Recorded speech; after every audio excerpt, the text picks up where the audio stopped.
Hello students, N के Mittal law class में आपका स्वागत है। जैसा कि आप जानते हैं कि आज हम यहाँ पर आपका टेस्ट ले रहे हैं जो कि रिलेट करता है सेल ऑफ गुड्स एक्ट 1930 से। आज हम यहाँ पर ऐसे most important MCQs multiple choice questions लेकर आए हैं जो ज़्यादातर प्रीवियस ईयर में पूछे गए हैं। तो आपका फर्स्ट क्वेश्चन है the Latin magazine nemo dat quid non habet, जिसके बारे में हम जानते हैं कि वह सेक्शन 27 से रिलेट करता है। यहाँ इस प्रेजेंट क्वेश्चन में इस मैगजीन का मीनिंग पूछा गया है, तो इसका मीनिंग होगा option B, no man can pass a better title than he has. यह इसका करेक्ट आंसर है। क्वेश्चन आता है under section 19 of sale of goods act, section 19 के तहत जो सेल ऑफ गुड्स एक्ट का सेक्शन 19 है उसके तहत जो स्पेसिफिक और असर्टेन गुड्स हैं तब उसमें बायर को प्रॉपर्टी कब ट्रांसफ़र होती है। अगर सेल स्पेसिफिक या असर्टेन गुड्स की हो रही है तो बायर को प्रॉपर्टी कब ट्रांसफ़र होगी। इससे रिलेटेड जो प्रोविज़न सेक्शन 19 में है वो क्या कहता है, वो कहता है कि उस समय पास होगी जब parties intend the property in goods to pass. तो इसका आंसर होगा option B. Question caveat emptor जो है वह कौन से सेक्शन से रिलेट करता है, तो वह रिलेट करता है सेक्शन 16 से।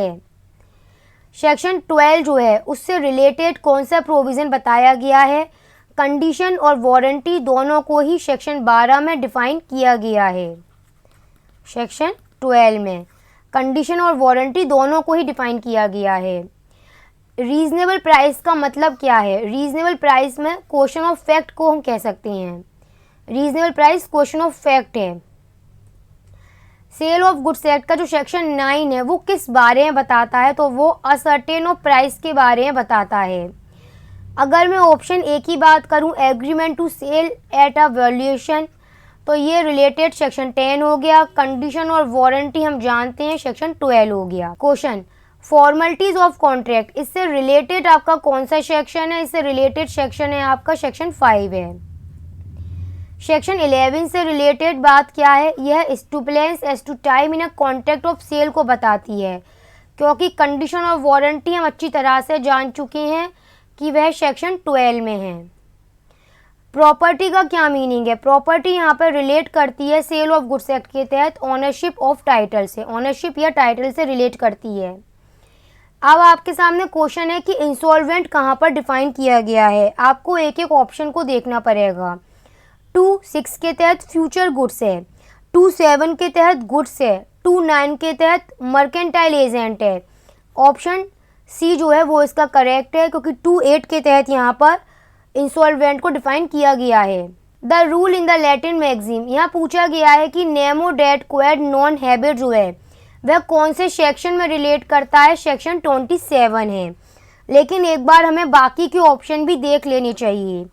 26 बताता है risk prima facie pass with property, वहीं पर 28 बताता है sale by one of joint owners, और 29 बताता है sale by person in position under voidable contract. मैं ऐसा इसलिए बता रही थी क्योंकि हमें और ऑप्शंस भी पता होने चाहिए और सेक्शन भी हमें पता होने चाहिए। कई बार हमसे एग्जामिनर इनमें से भी पूछ सकते हैं। आपके सामने नेक्स्ट क्वेश्चन आता है कि सेल ऑफ गुड्स एक्ट का चैप्टर 3 जो है वो किससे रिलेट करता है, तो आपका आंसर होगा वह effects of contract of sale of goods act से रिलेट करता है। Question condition as a quality of fitness, ये condition as a quality of fitness कहाँ पर है, यह सेक्शन 16 से रिलेट करता है। क्वेश्चन सेक्शन 12 के तहत कंडीशन और वारंटी दोनों को डिफाइन करा है, ये बात सही है।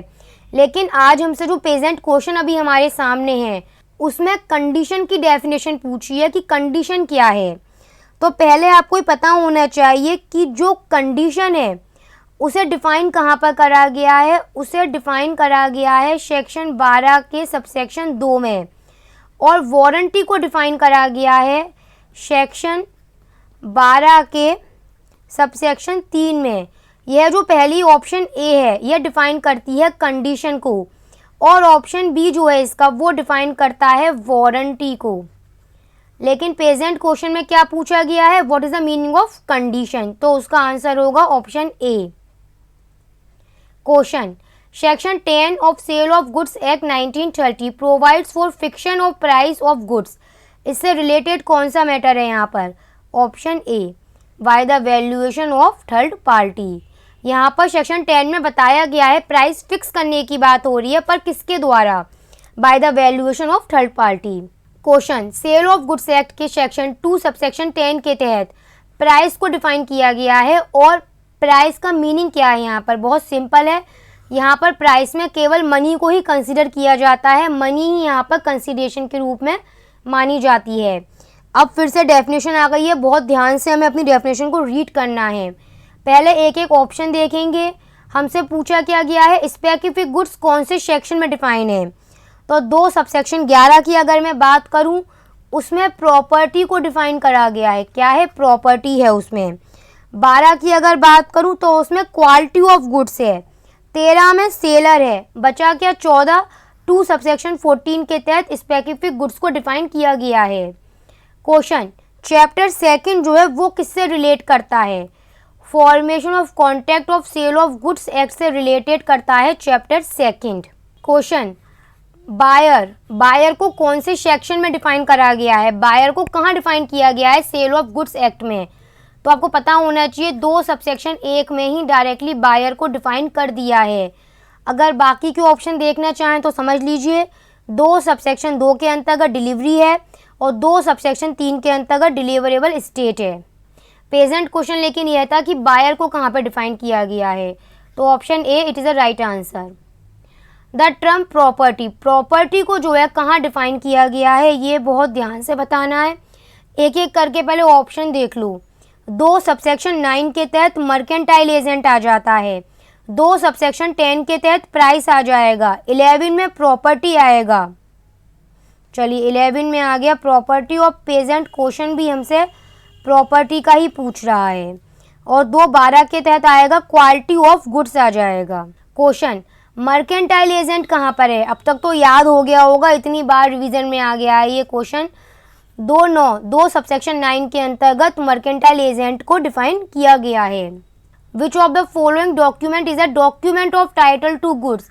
पहले तो इसको डिफाइन कहाँ करा गया है, मुझे यही बता दो। इसे डिफाइन करा गया है सेक्शन 2 के सबसेक्शन 4 में, और इसमें से जो आपके सामने 4 ऑप्शन है उनमें से कोई एक ऑप्शन है जो कि document of title to goods के तहत डॉक्यूमेंट है, तो वो कौन सा है? डॉक वारंट है।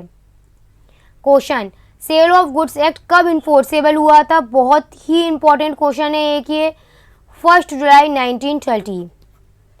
तो आई थिंक आज यहाँ पर आपके सेल ऑफ गुड्स एक्ट से रिलेटेड इंपॉर्टेंट क्वेश्चंस यहाँ पर आज कंप्लीट हो जाते हैं, और इसी के साथ आज की क्लास भी यहाँ पर कंप्लीट हो जाती है।